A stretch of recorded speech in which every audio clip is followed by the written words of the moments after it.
juste retrouver la suite. C'est bon.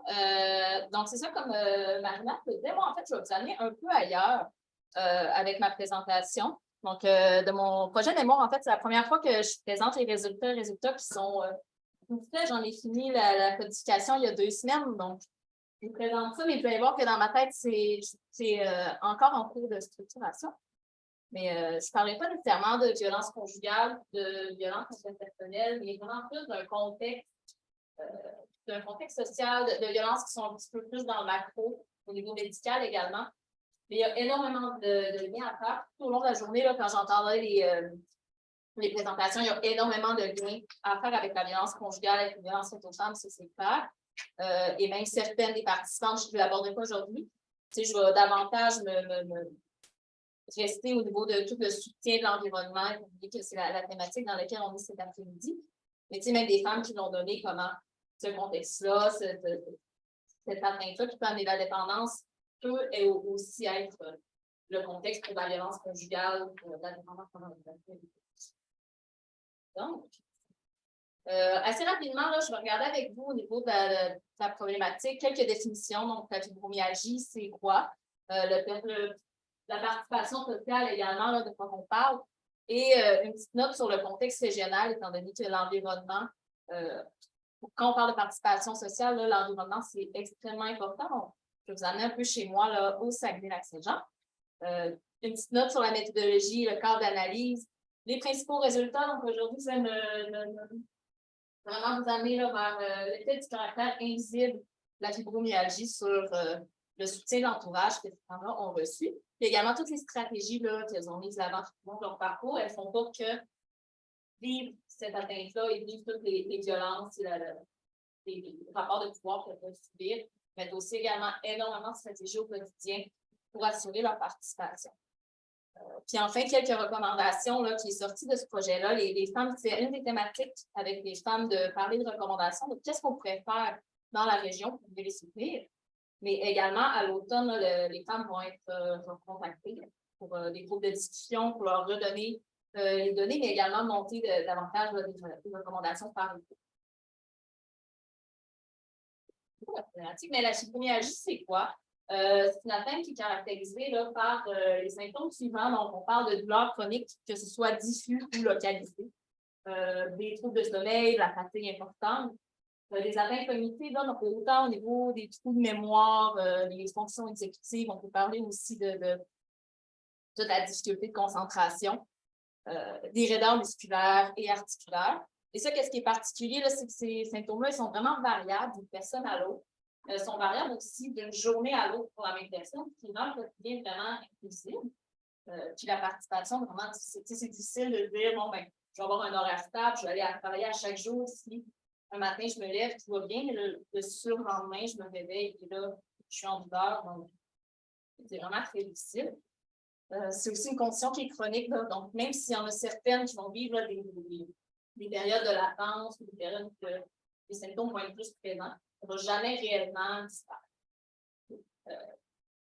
Aussi, les symptômes sont difficilement explicables, là, étant donné qu'il n'y a pas de marqueur biologique, il n'y a pas de test médical, il n'y a pas de prise de sang ou quoi que ce soit qui peut attester qu'on a la fibromyalgie. En fait, on va y revenir un peu plus tard quand je vais vous parler du diagnostic, mais c'est vraiment à la longue, à force d'éliminer les choses, mais éventuellement, on trouve ce diagnostic-là. Il n'y a aucune origine qui est largement approuvée là, par la communauté scientifique ou la communauté médicale. Et de plus en plus, on commence à reconnaître que bon, ça serait peut-être au niveau neurologique quelque chose au niveau du message de la douleur. Par contre, encore aujourd'hui, malheureusement, c'est beaucoup associé à la psychologie, à la psychiatrie, peut-être aussi des fois que c'est la personne qui ne se met pas assez en action, que la personne imagine cette douleur-là, tout ça. Puis, ça peut venir aussi avec toutes les critiques qu'on peut avoir là, de comment dans la vie on psychologie, on psychiatrise certaines atteintes qui touchent les femmes, quand ces atteintes-là, des fois découlent de trauma. Parce que scientifiquement non plus, on n'a pas réussi à faire ce lien-là, mais moi, toutes les participantes auxquelles j'ai parlé, elles font tout un lien avec l'arrivée des symptômes dans leur vie et que ce soit un trauma, un stress important, les violences qu'elles ont vécues également. Donc ça, c'est C'est intéressant. Puis en fait, ça touche près de 3% de la population canadienne, soit environ 280 000 personnes au Québec. Ça atteint de près de 6 à 9 fois plus les femmes que les hommes. Et elle serait plus prévalente là, au niveau des communautés qui sont défavorisées sur le plan socio-économique. Puis les personnes qui sont atteintes doivent attendre en moyenne 2,3 années entre la première consultation et un diagnostic. Pourquoi, comme je le disais tout à l'heure, ça nécessite de faire plusieurs tests, de faire plusieurs éliminations, parfois de voir plusieurs professionnels qui sont différents et des professionnels, des fois, qui sont seulement disponibles dans les grands centres. D'où l'importance, justement, de parler d'environnement dans lequel on est. Souvent, les personnes, les femmes, en fait, elles vont parfois repousser la première consultation, de faire de quoi être cru, de faire de quoi être cru, dans l'idée que, bon, ben, ça va finir par partir par toi-même, ou même des fois juste par la normalisation, par le fait de, bon, ben, tout le monde a mal comme ça. Les femmes qui sont un peu plus vieillissantes, parfois, on en parlait tout à l'heure, vont juste assumer que, ben, parce que je suis rendue vieille, ou c'est parce que je viens d'accoucher, c'est normal. Mais, éventuellement, quand la douleur ne part pas, ben, elles vont aller consulter, mais parfois, ça fait des années qui se passent avant la première consultation. La participation sociale, de quoi on parle? C'est vraiment l'exécution des rôles sociaux. Donc, le rôle de mère, le rôle de travailleuse, le rôle d'amie, de fille, tout ça, au sein des différentes sphères du fonctionnement social, comme l'éducation, l'emploi, la famille, les loisirs. Puis, on parle de participation sociale quand l'activité, là, elle est vraiment avec d'autres personnes, avec sa communauté, tout ça. Quand il s'agit de plusieurs petites activités qui mènent à l'exécution d'un rôle social, donc se préparer pour le travail, par exemple.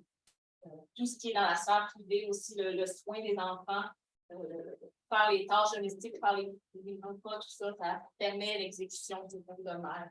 Donc, ça compte là-dedans. Puis, quand elle est en lien avec l'actualisation d'un rôle social. Puis le contexte régional, même si la fibromyalgie, si la douleur chronique, c'est quelque chose de très intime, de très subjectif aussi, ben, c'est lié à notre environnement, c'est lié aux politiques aussi, aux représentations sociales de c'est quoi la douleur des femmes, étant donné que c'est ça qui va mettre en place ou pas des services, mettre en place ou pas des mécanismes de soutien qui vont permettre à ces personnes-là de participer socialement malgré ça. C'est ça. Donc, la participation, c'est à la fois un phénomène qui est individuel et collectif, étant donné que c'est vraiment influencé par les inégalités sociales auxquelles les femmes font face. Et qu'est-ce qui est à considérer là, dans le projet au niveau du Saguenay-Lac-Saint-Jean?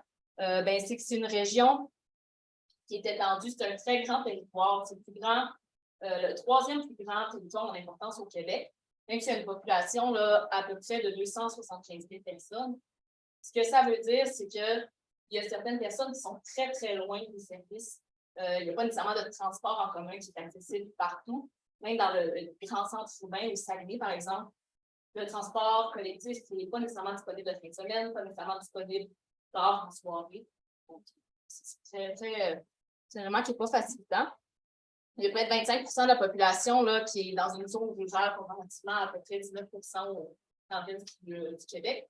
Puis le revenu moyen par habitant est inférieur à la reste de la moyenne québécoise. C'est d'autant plus vrai pour les femmes là, qui gagnent en moyenne 56,2% du salaire des hommes dans la région. Au niveau de la méthodologie du corps d'analyse, là, ma voix tremble. Apparemment, je suis nerveuse.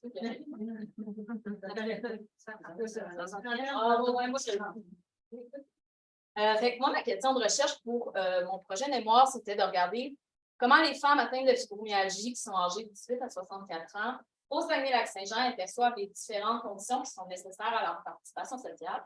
Plus particulièrement, aujourd'hui, dans la présentation, je regardais avec vous, c'est quoi l'influence du caractère genré et du caractère invisible de la fibromyalgie sur la présence de soutien, en fait, dans la vie de ces femmes-là.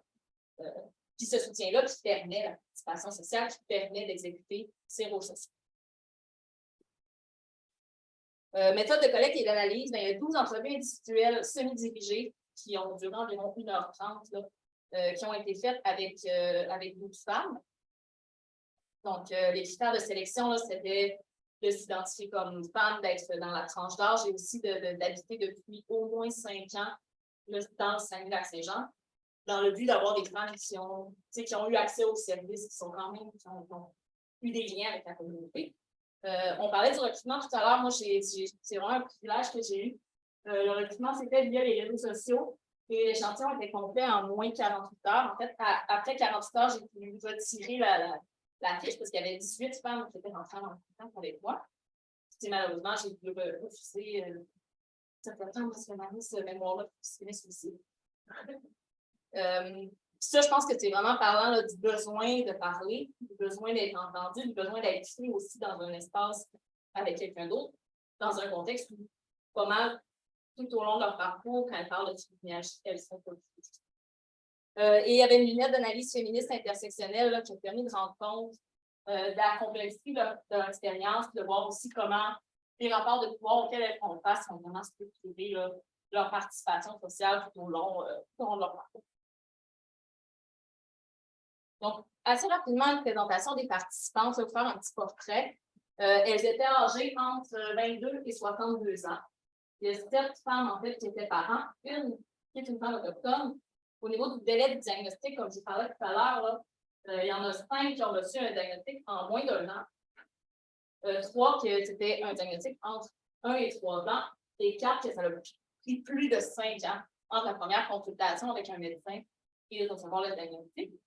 Et ça, j'en ai pas parlé tout à l'heure, mais tu sais, il y a certaines participantes, surtout celles que le diagnostic est arrivé très rapidement, qui n'acceptent pas nécessairement ce diagnostic-là, qui pour elles, ben, elles ne fit pas, elles ne cadrent pas avec ce qu'on se représente socialement de c'est quoi la fibromyalgie.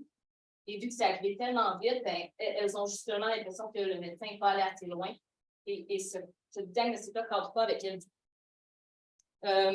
Au niveau des conditions de vie, leur source de revenus, en fait, là, il y en a 6 qui avaient des revenus, qui ont un revenu d'emploi, une qui reçoit des pensions de retraite, une qui est sur les frais des bourses, une qui est prestataire de l'aide sociale, une qui a une assurance invalidité privée et 2 qui n'ont pas de revenus. Et moi, quand j'ai rencontré ces femmes-là, il y en a 3 qui vivaient une importante précarité financière et 2 là, qui ont vécu à un moment ou à un autre là, des périodes d'itinérance cachée. Et au niveau des symptômes connexes, ça, sur le plan de la santé mentale, ben, il y en a 4 qui ont nommé vivre avec des symptômes importants d'anxiété, 3 qui ont eu des périodes de dépression chronique, et 2 là, qui ont mentionné vraiment des liens et des enjeux au niveau de la neurodiversité. Au niveau des résultats, ben, comme je vous disais, l'absence d'outils de mesure, ça fait en sorte que c'est juste l'expérience subjective de la personne qui est garante là, de cette douleur-là. Et ça, ben, ça contrevient là, au processus médical traditionnel. La méconnaissance là, de la fibromyalgie, autant par la population, autant par les médecins, autant par leurs proches, ça a fait en sorte qu'elles ont vu leur réalité invisibilisée et banalisée à de nombreuses reprises. Et ça, en fait, cette banalisation-là, c'est vraiment un déterminant important des inégalités en termes de santé qui a des effets sur leur pratique. Ça fait aussi en sorte qu'à la longue, là, elles vont douter de leur santé, comme Sarah, c'est des noms qui sont les mêmes, bien sûr. Puis elle, tout au long, quand elle parlait de la fibromyalgie, pour elle, même si elle a un diagnostic depuis quelques années maintenant, pour elle, c'est une maladie imaginaire. Étant donné que ces mots-là, en fait, c'était des mots qui venaient de sa mère, en fait. Puis la première fois qu'elle a parlé de la fibromyalgie, sa mère a nommé ça comme étant une maladie imaginaire. Et puis elle a réutilisé ce vocabulaire-là. Puis elle en parle encore comme ça, là, de la fibromyalgie. Ça, ben, c'est particulièrement vrai pour les femmes. Là, les stéréotypes sexistes font en sorte que souvent, on va considérer que les femmes évaluent leur douleur de façon plus grave ou exagérée, ou même parfois qu'elles vont mentir, manipuler avec la douleur. Et ça va affecter leur crédibilité là, quand elles vont tenter de recevoir des services, quand elles vont tenter d'avoir du soutien de la part de proches, de la part de professionnels. Là, je vais juste tasser, parce que là, les gens sur Zoom sont dans le coin de mes notes. Là, ils m'en fait que ça va avoir des conséquences importantes là, sur la participation sociale. Puis autant là, de la part de leur entourage que de la part des professionnels, elles ont nommé qu'il y a plusieurs personnes autour d'elles qui ont suggéré à un moment ou à un autre que la fibromyalgie, ça serait soit psychologique, soit psychiatrique, ou que ça serait simulé, imaginé par la personne. C'est Béatrice, là, notamment. Il parle là, que son médecin lui parlait vraiment là, quand elle parlait de se rencontre avec son médecin lui parlait de ses états d'âme. C'est en lien avec ses états d'âme. Et tu sais que c'est pas vrai, ça ne peut pas faire si mal que ça. Donc, ils ont tout le temps, les professionnels autour d'elle ont tout le temps douté là, de ce qu'elle fait. Ou encore, comme je disais, là, un manque de volonté d'aller mieux, mais ça en haut, on me dit là, que on peut-tu m'expliquer ça en dehors du DSM? Puis elle, c'est une notamment là, qui n'accepte pas le diagnostic et qui disait là, si ça serait juste de moi, si c'est juste de ma tête, j'aurais pas mal. C'est pas dans ma tête, c'est pas moi, elle a le désir d'aller mieux, mais malgré toute la volonté du monde, ça ne fonctionne pas. Et le fait là, qu'elle atteigne en majorité des femmes, c'est clair que, comme on disait tout à l'heure, ça a vraiment un impact là, sur le fait que ça soit considéré comme imaginé la personne.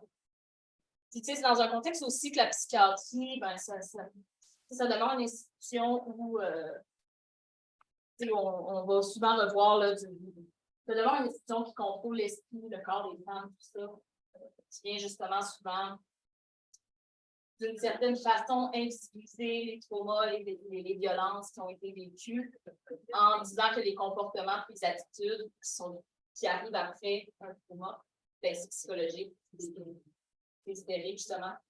L'hystérie, notamment, qu'il y a beaucoup de critères diagnostiques liés à l'hystérie qui sont en lien aussi avec la fibromyalgie. Il y a des beaux liens à faire là-dedans aussi. Donc, c'est ça, c'est un syndrome, en fait, qui est controversé. Les femmes, elles vivent ces douleurs-là, elles vivent ces atteintes-là, mais pourtant, on considère comme une controverse parce qu'on ne sait pas, on sait pas qu'est-ce qui se passe. On ne sait pas qu'est-ce qu'elles sont. Puis le regard des autres, en fait, il renforce la responsabilisation. Lisa, notamment, nous parle de tous les efforts qu'elle doit mettre pour paraître crédible aux yeux des autres, pour faire face au regard qui la positionne toujours là, dans un rôle de menteuse. Elle dit justement, il faut qu'elle performe sa misère. On va y revenir dans les stratégies. Mais cette idée-là, justement, que les autres la positionnent toujours dans une position de menteuse, en fait. La même chose là, pour Sarah, qui nous nomme là, la responsabilisation des difficultés en lien avec un manque de volonté, justement, que juste advoquer les faits qui a avancé, là, ça ne serait pas comme ça. Puis on voit là, vraiment, quand on parle du regard des autres, on voit vraiment beaucoup ressortir l'importance de toute la lunette intersectionnelle là, dans Caroline, justement, qui parle, bien, c'est sûr que quand on parle d'une maladie mentale, on parle de quelque chose qui est invisible, puis en plus, c'est une femme, en plus, c'est une femme racisée. Elle, là, c'est vraiment une qui nous a parlé notamment beaucoup du fait que la crédibilité, c'était très difficile. Donc, au niveau des stratégies qui ont été mises d'avant pour obtenir du soutien, pour avoir un diagnostic, en fait, pourquoi le diagnostic est important? C'est souvent un point tournant dans le vécu des femmes. Ça permet vraiment de venir attester qu'il y a quelque chose pour vous. C'est Rachel qui nous donne justement quand ça fait des années qu'elles font des tests, que tout est beau, qu'il n'y a rien qui sort, mais là, il y a des diagnostics qui tombent, qui sont pas. Je ne suis pas folle. Dans le fond, ce n'est pas dans ma tête. C'est vrai ce que je vis. Ça vient vraiment attester du fait qu'il y a quelque chose. C'est aussi un élément essentiel, en fait, là, pour avoir accès à certains services, à certains mécanismes de soutien, par exemple, pour avoir accès à une assurance invalidité, pour avoir un diagnostic, pour avoir du soutien financier, tout ça. Puis l'accès à un diagnostic ou à une prise de médication, ça permet aussi de venir jouer sur la crédibilité auprès des autres. Quand on prend une médication, quand on a un diagnostic, c'est plus facile après ça de parler aux proches et de dire, ben, il y a vraiment quelque chose, regarde, j'ai un diagnostic, regarde, je prends une médication. C'en est une notamment, c'est Sarah, qui parlait que elle, c'est quand elle a commencé à aller à l'urgence parce qu'elle avait trop de douleur, que là, c'est vraiment dans son milieu de travail, elle commençait à la croire, puis ça commençait à être un peu plus facile là, de prendre des congés maladie quand elle allait à l'urgence. Puis en fait, elles vont mettre des stratégies là, pour avoir accès à un diagnostic. Pour certaines, là, ça va nécessiter plusieurs allers-retours dans des centres urbains, même à l'extérieur de la région. Notamment, là, c'est le cas elles ne sont pas ici, là, mais c'est le cas de Rachel et Ariane qui avaient des accommodations au travail. Et Rachel qui a eu une invalidité, mais qu'elles ont eu des contre-évaluations demandées par leur employeur. Donc, elles devaient aller à l'extérieur de la région. Souvent, alors, il y a des frais qui étaient payés par leur employeur, mais c'est des frais qui étaient de leur poche pour justement avoir cette contre-évaluation-là, puis avoir accès aux accommodations ou encore avoir accès à l'assurance invalidité. Puis, tu sais, elles ont dû négocier, s'obstiner aussi par moment. Là. Esther, je les nomme que oui, le médecin, c'est l'expert, et c'est moi l'expert de mon corps. Et même Béatrice, là, qui nomme ici, il y a certaines participantes qui sont devenues vraiment, je le voyais quand je faisais des entrevues avec elles, il y avait des experts de la fibromyalgie. Des fois, ils sont arrivés chez le médecin, ils avaient imprimé des feuilles et des feuilles de critères diagnostiques, de témoignages, sont allés sur les blogs, sont allés voir de l'information partout, sont allés vraiment, par moment, négocier avec le médecin, puis faire des liens entre toute l'information qu'ils ont réussi à avoir et ce qu'elle nommait là, au médecin. Donc, de dévoiler, pour obtenir du soutien, il faut généralement parler de la condition. Elles vont le faire, par contre, quand elles jugent vraiment que c'est nécessaire, étant donné que ça vient parfois avec des attitudes négatives, parfois avec des jugements. C'est Mathilde et Mélissa ici, là, qui donnent justement. C'est Mathilde, elle va en parler à son boss parce qu'elle côtoie au quotidien. Et c'est vraiment pour venir, pour expliquer que c'est pas parce que je suis une grosse fainéante que j'ai de la misère à me lever, c'est parce que j'ai de la fibromyalgie. Donc, parfois, de dévoiler la condition aussi, ça vient elles le font pour se soustraire à certaines stigmatisations. Puis elles vont vraiment choisir à qui elles vont parler, puis à quelle information elles vont donner aussi pour éviter les attitudes négatives. Là, on le voit ici avec Mathilde, puis non, bon, ben, des fois, il y a du monde qui réagisse « Ah, c'est correct », mais pour d'autres qui sont vraiment plus en mode pitié ou en mode « Tu ne me crois pas », puis pour elles, c'est plus difficile. Ou encore pour éviter d'avoir la responsabilité de devoir éduquer les proches. Justement, une des stratégies, c'est de devoir éduquer les proches. Souvent, elles vont faire face à de l'incompréhension, par contre, ou des réactions négatives. C'est Ariane qui donne ici, qui justement a beaucoup d'accommodation à son emploi. Puis c'est difficile parfois avec ses collègues, là, qu'elle doit expliquer, ben oui, je suis plus jeune, mais je ne vis pas la douleur de la même façon. Parfois, il faut que je prenne plus de pause, il faut que je fasse les choses différemment. C'est ça, c'est un long travail de sensibilisation, d'éducation. C'est pas toujours évident étant donné que c'est une condition qui est invisible. Là. Comme Rachel le nomme, t'as beau utiliser les meilleurs mots du monde, ça ne se voit pas, puis la personne ne le vit pas. Fait qu'elle ne pourra jamais nécessairement comprendre là, à 100%.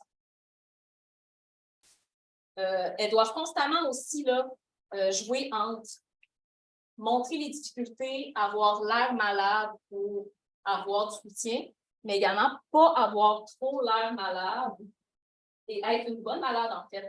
Elles doivent montrer qu'elles font des efforts constants pour ne pas être malade. Et puis, elles jouent vraiment là, dans ces deux... elles jouent vraiment entre ces deux-là. Elles vont vraiment tenter souvent de s'éloigner des stéréotypes négatifs là, qui vont être associés à la fibromyalgie. Tout en essayant de ne pas invisibiliser leurs conditions pour quand même avoir le soutien. C'est Lisa qui le nomme là, ici, que justement, quand tu demandes de l'aide, même si tu es, c'est comme ça qu'elle nommait, même si tu es en crise, même si l'aide que tu demandes, ce que tu reçois, c'est des pinottes, il faut que tu le fasses avec le sourire, sinon, cette aide-là, tu ne l'as pas. Ils sont là-dedans, puis ils sont vraiment conscients de cette double contrainte-là. Parfois, elles vont l'utiliser en fait pour elles, comme Caroline, justement, elle utilise vraiment la technique quand elle va chez le médecin. Consciemment, elle va bien s'habiller, elle va se mettre chic, elle va enlever ses boucles d'oreilles autochtones aussi pour essayer d'avoir le plus de privilèges possible dans le bureau du médecin.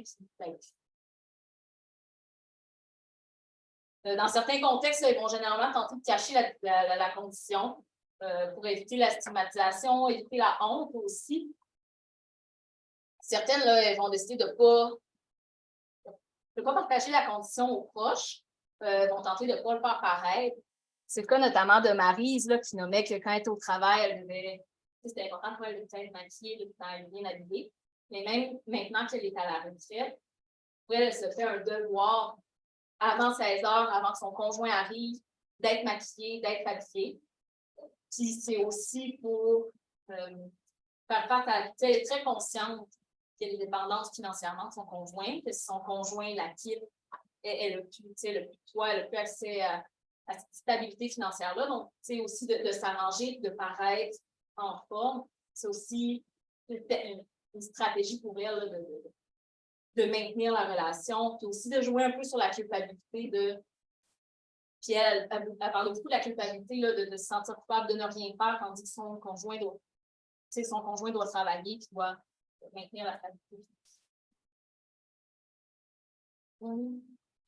Puis, comme Ariane l'a dit, c'est parfois pour éviter la pitié des autres ou la honte qu'ils vont éviter ce travail de sensibilisation-là.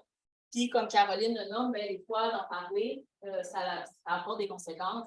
Elle, qui, à 2 reprises, a perdu un emploi peu après avoir parlé de la condition à ses employeurs. Donc, elle a appris à ne pas en parler. Puis, malgré, là, je sais qu'il ne me reste pas beaucoup de temps, mais je vais y aller assez vite. Malgré toutes les stratégies qu'elle met en place, il y a énormément d'obstacles autour d'elle, notamment en lien avec la privatisation des services, avec la distance géographique, avec les coûts. C'est Lisa, notamment, là, qui parle de toutes les démarches qu'elle a dû faire malgré les symptômes. Puis elle, c'est notamment beaucoup des symptômes cognitifs qu'elle avait. C'était très, très difficile de faire les démarches. Ariane qui nomme aussi que de voir une psychologue, c'est tellement difficile, puis pourtant, ne pas prendre soin de sa santé mentale, ça a un impact sur ces symptômes. Et même Laure, là, qui elle a attendu près de 6 ans pour un suivi en clinique spécialisée. Et au moment où elle a été appelée, elle n'avait plus accès à sa voiture, donc elle a dû refuser ce suivi-là parce qu'elle ne pouvait pas s'y rendre, étant donné qu'elle habitait au Lac-Saint-Jean, elle était un peu plus loin dans une région moins urbaine. Donc, à cause du manque de transport, elle n'a pas eu accès à ce service. Puis les conséquences, en fait, là, quand elles décident de mettre de l'avant leur santé, souvent, ça a des conséquences. Là. Je vais juste vous amener rapidement là, sur 10 ans encore, puis là, des fois, quand j'ai trop mal, je me paye le luxe d'un chiro, puis je me dis, cette semaine-là, je ne fais pas d'épicerie parce que, justement, elle va mettre de l'avant sa santé. Puis Sarah aussi, qui nomme là, toute l'espèce de si je performe mes rôles, puis que je cache la condition, puis que je l'ignore, après plusieurs jours, elle va me rattraper, les symptômes vont me rattraper, puis ça va être difficile par la suite. Puis Mélissa aussi, là, moi, je trouve ça tout intéressant, mais c'est elle qui a arrêté d'avoir accès à des services, qui a arrêté d'aller en physio, qui a arrêté d'aller voir les massos, quoi que ce soit, parce qu'elle est plus capable, en fait, de gérer la déception, d'aller voir un professionnel qui dit « Ah oui, j'ai lu ça sur la fibrose, ça va marcher, c'est révolutionnaire. » Finalement, après 4-5 rencontres qui coûtent cher. Puis elle se fait dire « Ah non, finalement, ça ne marchera pas. » Pour elle, elle ne va plus voir de professionnels là, pour éviter la déception.